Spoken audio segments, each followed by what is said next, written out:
Today, we're continuing our series for the season of Advent leading up to Christmas, and we're going to continue to look at the genealogy of Jesus in Matthew 1. We're exploring the stories of the four women who are included as Jesus' ancestors in that chapter.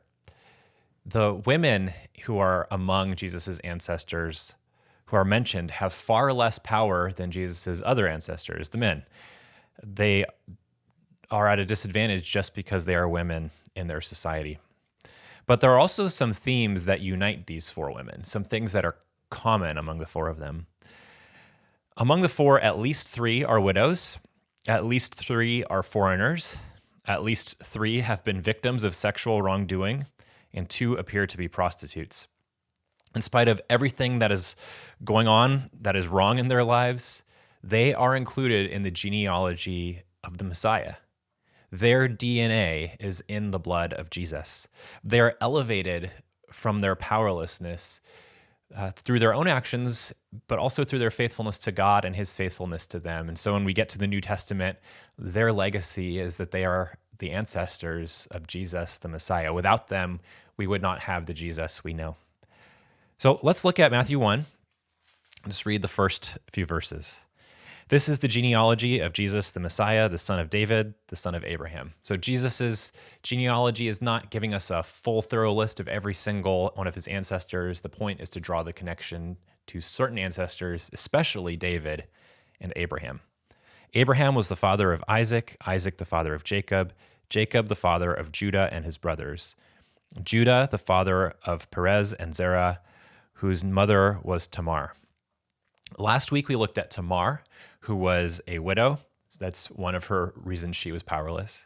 She's also possibly a foreigner, not an Israelite, would be another reason she's powerless. The other three women who are listed in this genealogy are all foreigners, and it seems like maybe Tamar is as well. Her father-in-law did not do what he needed to do to take care of her. He didn't do what he was supposed to do. And she ended up appearing as a prostitute in order to make things happen, to both protect her husband's legacy and to ensure that she could survive. At the end of the story in Genesis 38, she is called righteous. And her inclusion in Matthew 1 as an ancestor of Jesus really illustrates just her importance to God. And even though she was put into this powerless position and had to appear to be a prostitute and use sexuality to save herself, she's still declared righteous and included in the ancestry of Jesus to show that she was being faithful to God's desire to create a descendant in the Messiah, and Yahweh is faithful to her. Following Tamar's name, the genealogy continues. So let's keep reading until we get to the next one of Jesus's ancestral mothers. Perez, the father of Hezron, Hezron the father of Ram, Ram the father of Amminadab, Amminadab the father of Nahshon, Nahshon the father of Salmon, Salmon the father of Boaz, whose mother was Rahab. I don't know if it's salmon or salmon. I say salmon because it's not talking about fish. Anyway, Boaz is talked about in the story of Ruth, which is what we'll look at next week. Here in Matthew is the only place where it says in the entire Bible that Boaz's mother was Rahab. Now, she could not have been his literal mother who gave birth to him because the timeline wouldn't work out right. But as we've seen, sometimes the word father is used to describe an ancestor, not just your birth father or your one generation earlier father. So in this passage, not every generation is listed. So sometimes they'll skip over generations and still use the word father. Could just mean grandfather, great-grandfather. And so it's possible that Rahab is Boaz's great-great-grandmother or something like that. It's also possible that her inclusion in this list is just symbolic and that she's not actually related to Boaz. And the point is more to show what kind of people are included in the lineage of Jesus. The actual bloodline isn't the point. The real point is the qualities of who Rahab is. She's included in the family of God, the literal family of Jesus. Her story is elevated through her inclusion into this genealogy. She's a powerless outsider, a woman, a foreigner, and a prostitute who's welcomed into the family of the Messiah. Her inclusion in the genealogy shows us that all of us can be included into the family of God, no matter what we've done or where we come from. And by including her in the genealogy of Jesus, the implication is that if Rahab had not given her faithfulness and loyalty to Yahweh, the God of the Bible, we would not have gotten the Jesus of Nazareth who really lived. Her actions and faithfulness directly led to our experience of Jesus. So let's check out the story of Rahab. Rahab's story is found in the book of Joshua. So we'll be in Joshua 2 today, but to give us a bearing of what's happening in the preceding chapters and what the book of Joshua is about, let's dive into some of the backstory. So the people of God, Israel, were an ethnic group who were enslaved in the land of Egypt.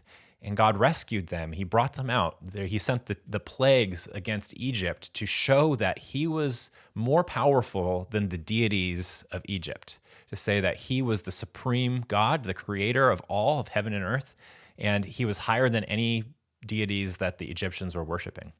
So there was the plagues of frogs and flies and against the sun, and the plague against the firstborn, where God brought his people out from Egypt. He rescued his people, and he destroyed the firstborn sons of the nation of Egypt, but passed over the households of the people of Israel, and he rescues them and brings them out.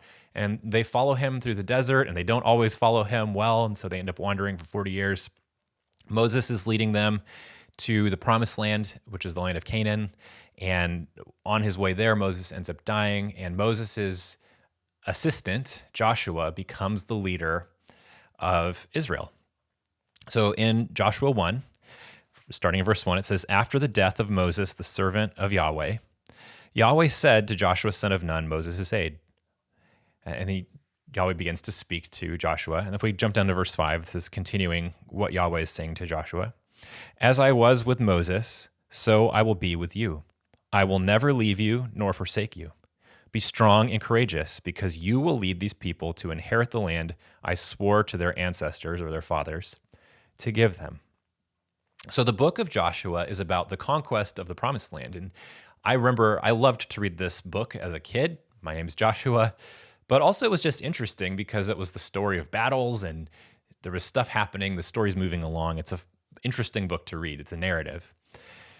And we read these stories of Joshua and the Israelites taking over the land, moving into the land. And at the end of the book, one of the most well-known verses is found in chapter 24, in the last chapter. In chapter 24, verse 15, Joshua is speaking to all the people of Israel as they have settled in the land. And he says, "But if serving Yahweh seems undesirable to you, then choose for yourselves this day whom you will serve, whether the gods your ancestors served beyond the Euphrates, or the gods of the Amorites in whose land you are living. But as for me and my household, we will serve Yahweh." And really, this whole book is about that. Will the people of God be faithful to Yahweh or to other gods and goddesses or to their own materialism, their own success? The point of this book is not really about military conquests. Now, as a kid, I liked to read this because I was interested in the military conquests. It was fun and exciting. Things were happening.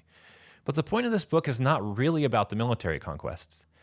The point of the book of Joshua is about, will you, the people of Israel, be faithful to Yahweh or to other gods, other spiritual powers?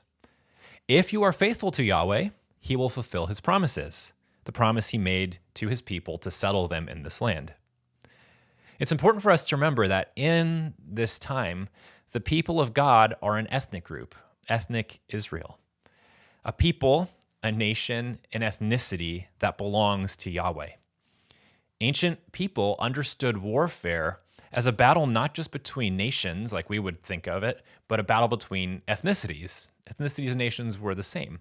And they didn't just understand those wars as a battle between ethnicities, but as a battle between the gods behind those ethnicities, the deities behind those people. So if your nation won in battle, then your god or goddess was more powerful than the god or goddess of your enemies. So with all of that context, now we can explore the story of Rahab and see what it's really about. Joshua 2, verse 1. "Then Joshua, son of Nun, secretly sent 2 spies from Shittim. 'Go look over the land,' he said, 'especially Jericho.' So they went and entered the house of a prostitute named Rahab and stayed there. The king of Jericho was told, "Look, some of the Israelites have come here tonight to spy out the land." So the king of Jericho sent this message to Rahab: "Bring out the men who came to you and entered your house, because they have come to spy out the whole land." But the woman had taken the 2 men and hidden them. She said, "Yes, the men came to me, but I did not know where they had come from. At dusk, when it was time to close the city gate, they left. I don't know which way they went. Go after them quickly. You may catch up with them." But she had taken them up to the roof and hidden them under the stalks of flax she had laid out on the roof. So the men set out in pursuit of the spies on the road that leads to the fords of the Jordan. And as soon as the pursuers had gone out, the gate was shut. American evangelical Christianity has defined sexual sin as the greatest of sins. Now, that's not true for evangelical Christians who live in other parts of the world. There are other sins that are seen as worse. Getting angry can be seen as worse in some cultures. I heard a story recently about a couple who eloped, who just got married without their parents' permission.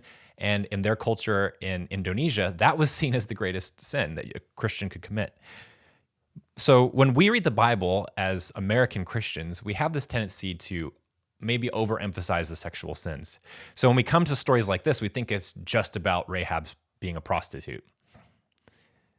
But the truth is that all sin is sin. Anything that isn't God's best for the people around you is not great. It's sin. And it's not that this is the biggest problem in the world. Anything going against God's desire for perfect love is sin, not just sexual things. And this text doesn't actually make any judgment about Rahab's status as a prostitute. It's very matter of fact about her job, her life. The story does, to be honest, imply a kind of crude joke about her name. Rahab means wide road. It's kind of saying she's an easy woman. And it's no surprise that in the city of Jericho, there would be foreigners found in her house.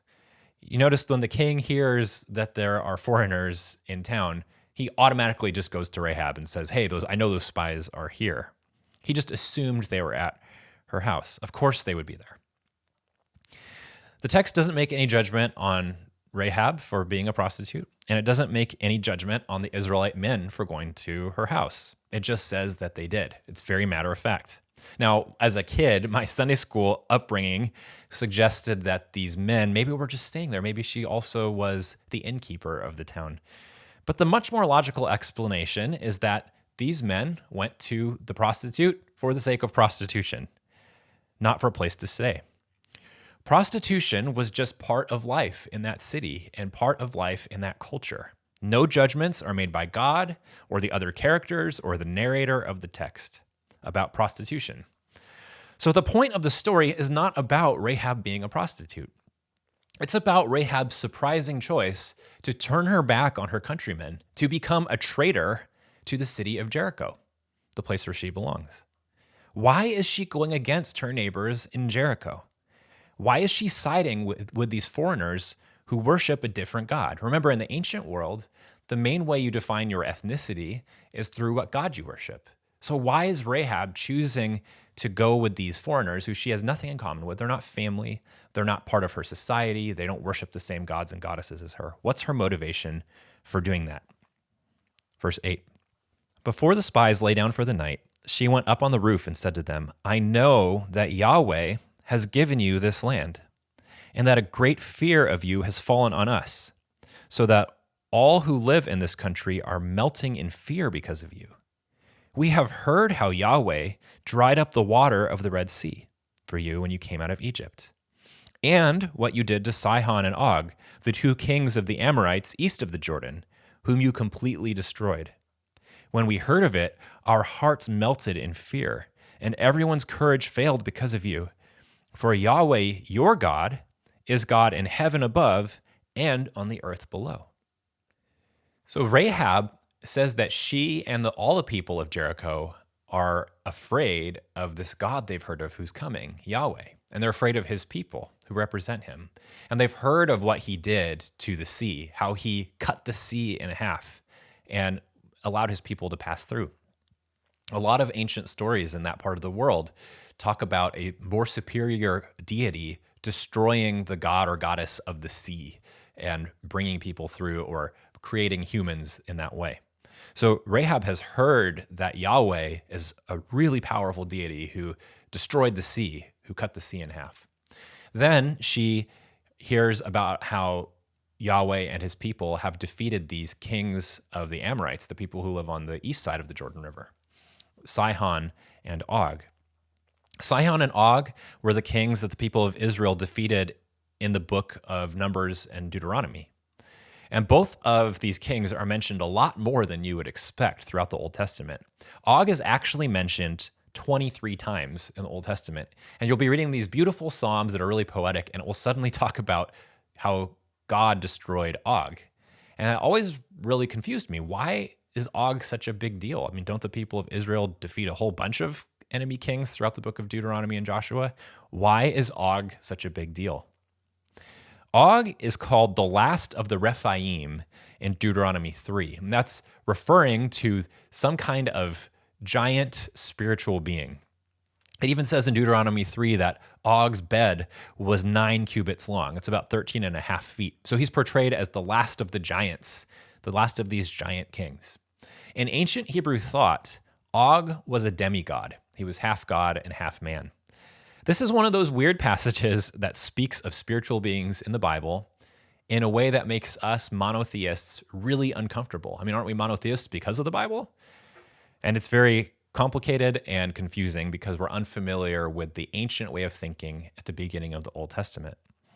Genesis 6 portrays these demigod kings as trying to blur the line between heaven and earth, between spiritual beings and human beings, in a way that God didn't want. And that's actually the reason that the flood happens in Noah's Ark. This is the main reason for the flood. The actions of these demigod kings leads to all nations being enslaved to their power. That means that there are real, unseen supernatural powers that are against the Creator's will. They're against Yahweh's will. And there are also human systems of politics, economics, and religion, and so on, that are also against the Creator's will. The New Testament combines talking about these things as a single entity. The New Testament talks about the powers, and that's referring to both the supernatural things that aren't in accordance with God's will and our human things that aren't in accordance with God's will, both on a corporate level and on a personal level. For a number of years, I've thought that the easiest example to explain about this is racism. Racism is something that can exist within an individual, it can exist structurally, and there is truly a supernatural evil behind it. And in fact, the way that the Old Testament talks about this confusing idea of the powers is that it's somehow connected to nations. Nations are enslaved to supernatural powers. So I don't know if Og was really a demigod who really existed. But what I do know is that the point of all the stories that mention Og, the point of all of the Psalms that mention Og, the point of the conquest of Canaan in Deuteronomy and Joshua, is not just to give us a military history of real-world events. The point is to tell us that Yahweh is superior to all the other spiritual powers. Yahweh's people take the land because that is the visible way in which we see that Yahweh is better than the so-called gods and goddesses of the Amorites, Canaanites, Hittites, Jebusites, Perizzites, and all the other ones. So when we read Rahab's words in Joshua, we have to think like an ancient Canaanite, not like a modern American Christian. Rahab is saying, I have heard of Yahweh. I have heard that he defeated Og, the demigod king. I have heard that Yahweh defeated the Red Sea. I believe that Yahweh is more powerful than the spiritual powers. I've heard that Yahweh is more powerful than the human powers. Yahweh is more powerful than all powers. And I have seen how these powers, the spiritual and human ones, have left me and my community in a state of slavery. The powers that be here in Jericho have left me and my family in a terrible place. I've had to become a prostitute. As we talked about last week, prostitution is a sign of a past trauma and a present vulnerability. Rahab has experienced something in her past, maybe sexual, that enables her to enter prostitution. And now there's some kind of vulnerability in her life that requires her to provide for her family in this way. When we think about Rahab, look at who's in her family. It mentions her parents and her siblings. It's interesting that often young girls in poverty are forced to enter prostitution to take care of their family. That's what happens in human trafficking in the modern world. A girl will be sold into slavery to provide for the rest of her family. And maybe Rahab is in that situation. Maybe she's a 12 or 13-year-old girl who is put in this situation to provide for her family. I don't know for sure, but as I read this text, that's what comes to mind. And we have to allow ourselves to consider that possibility. It would make sense that Rahab, as one of Jesus's distant mothers, would have something in common with Jesus's mother, Mary, this young girl who is put in this challenging situation and chooses to follow Yahweh. Jericho's society has failed Rahab and her family if she's in that situation. You might put it this way: Jericho has not been kind to her or to her family. So Rahab says to the spies, "Now then, please swear to me by Yahweh that you will show kindness to my family, because I have shown kindness to you. Give me a sure sign that you will spare the lives of my father and mother, my brothers and sisters, and all who belong to them, and that you will save us from death." Rahab recognizes that the powers that be in Jericho have not been kind to her or her family. And so she asks the Israelites, she asks Yahweh to show them kindness.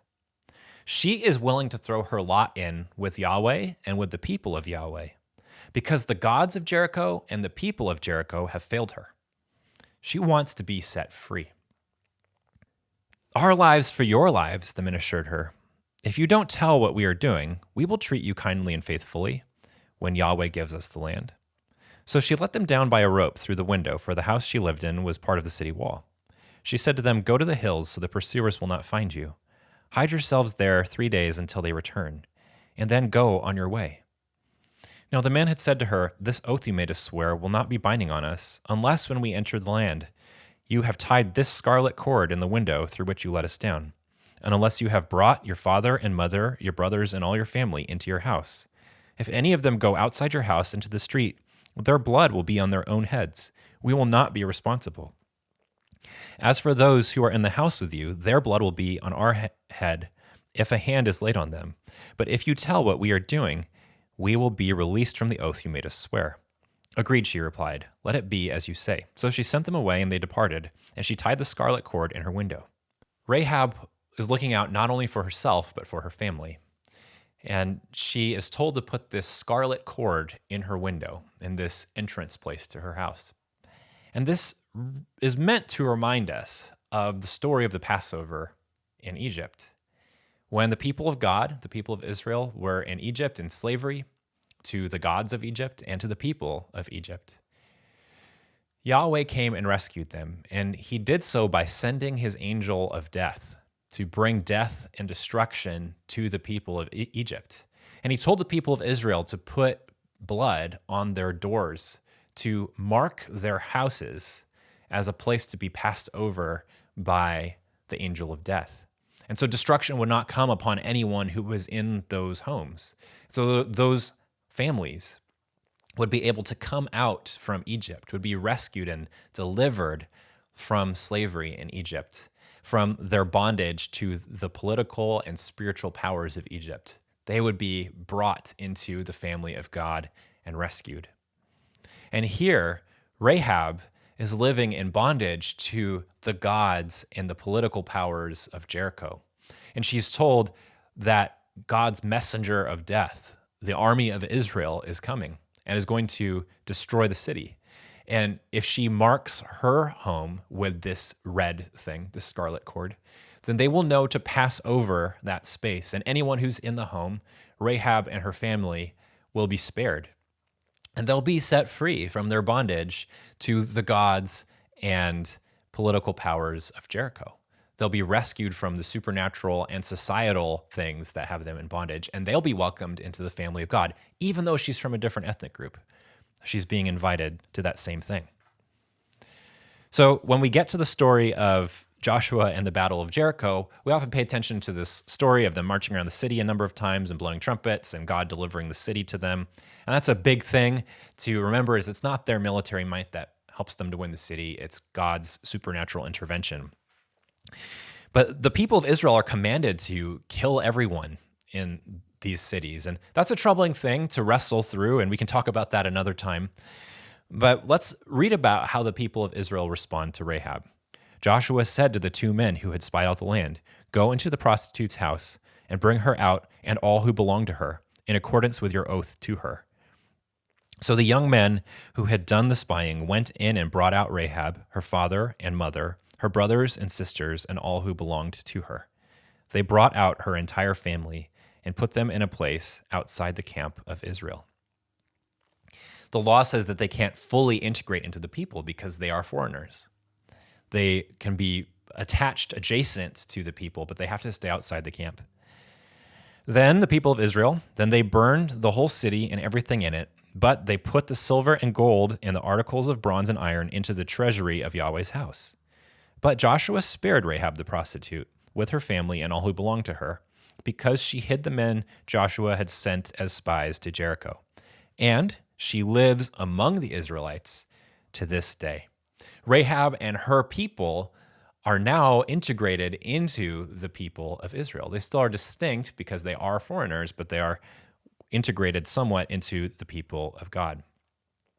Then when we get to Matthew, the surprising thing there is that Rahab is still remembered as a foreigner. That's why she's mentioned. But she's not just cast as someone who lives among or next door to Israel. She is portrayed as a direct ancestor of the embodiment of the people of God, Jesus. She is an ancestor of the embodiment of Israel into a single person. So what do we take from this? At the end of the book of Joshua, in chapter 24, verse 15, we saw that one of the best ways to sum up this book is Joshua's statement. "As for me and my household, we will serve Yahweh. We won't serve the gods of Egypt or of Jericho or of the land. We won't serve ourselves. We will serve Yahweh." And in Joshua 2, we see Rahab say the same thing for her family. "As for me and my household, we will serve Yahweh. We won't serve the powers that be in Jericho." Now, Joshua is Moses' protege. He has known Yahweh and his people, and he has gotten a first row seat to God's interactions with Moses. He has a great reason to put his trust in Yahweh, to give his allegiance to Yahweh. Rahab, on the other hand, is a foreigner. She has no exposure to Yahweh or his ways. All she knows is that her life is messed up. The powers that be, the spiritual powers in Jericho, have not been kind to her. The gods of her city are awful. And she hears that a powerful deity is coming. And she chooses to give her allegiance to this deity who is on the way. Then she is cast as someone who receives a Passover. She is from a different ethnicity, but she receives the same kindness of Yahweh the Creator that his people had received in Egypt. She is a foreigner to the people of God. And even in her own city, she's a woman who's on the outside looking in. She's a prostitute. She's as outside as it can get when it comes to the people of God. But she chooses to give her allegiance to Yahweh. She chooses to say, "As for me and my household, we will serve Yahweh." And so she's included. She gives her faithfulness to God, and God says, "I will be faithful to you." And when we get to the story of Jesus and his genealogy, we see that she's as in as it gets. She is an ancestor of the embodiment of Israel.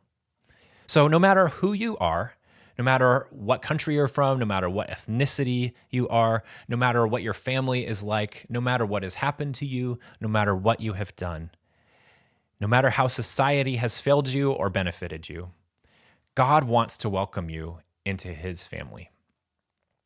We all need to look around and realize that the powers that be have enslaved us. The gods of this world have enslaved us. Money, sex, and power have enslaved us. They've led us into destructive lives. And the systems of politics, economics, and religion have enslaved us. They've messed up our lives. But there's a new God coming. We've heard of how he has defeated these powers. Jesus is on the way.